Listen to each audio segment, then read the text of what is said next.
Sa ibang balita, nakatakdang magtungo ang isang grupo ng mga kabataan sa Kalayaan Group of Islands. Ito ay upang ipamulat sa mga Pilipino ang karapatan ng bansa sa mga pinag-aagawang teritoryo sa West Philippine Sea. Si Waywaya Makalma sa detalye. Isang grupo ng mga kabataan ang nag-organisa na magtungo sa Kalayaan Island Group o KIG. Ang mga kabataan ay magmumula sa iba't ibang probinsyang kanilang nahikayat na ipamulat sa bawat Pilipino ang ating karapatan sa ating mga teritoryo.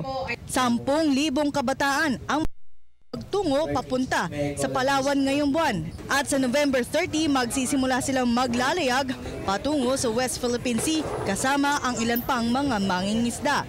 Kaya naman ang mga kabataan na ito ay humihingi ng tulong sa pribadong sektor na sila ay tumatanggap ng donasyon.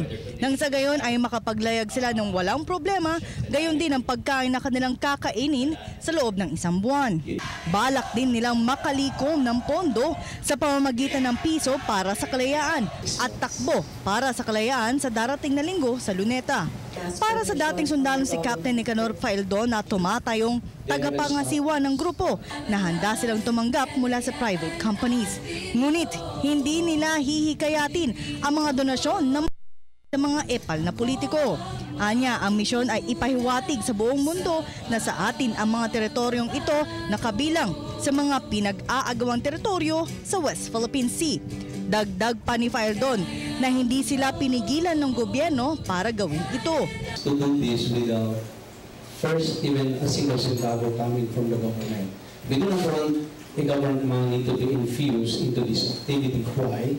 Because we end up like the paid mercenaries of the government. So the patriotism, the volunteer activity of all these youth will be diluted as I have put. That's why we're making sure that no government funds will be used.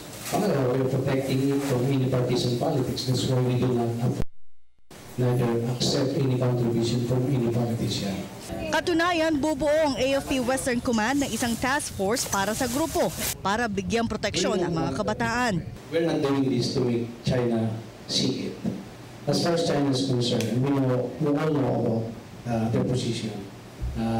Even when the result of the arbitration, they will not heed to it. We're trying to do this to make the whole world see our resolve as a nation, our unity as a nation. Because in the past more than 3 years, our nation has appealed to the entire world for help. In fact, so many can use this term, let's go to the whole world and make the whole world help us. It's easier said than done.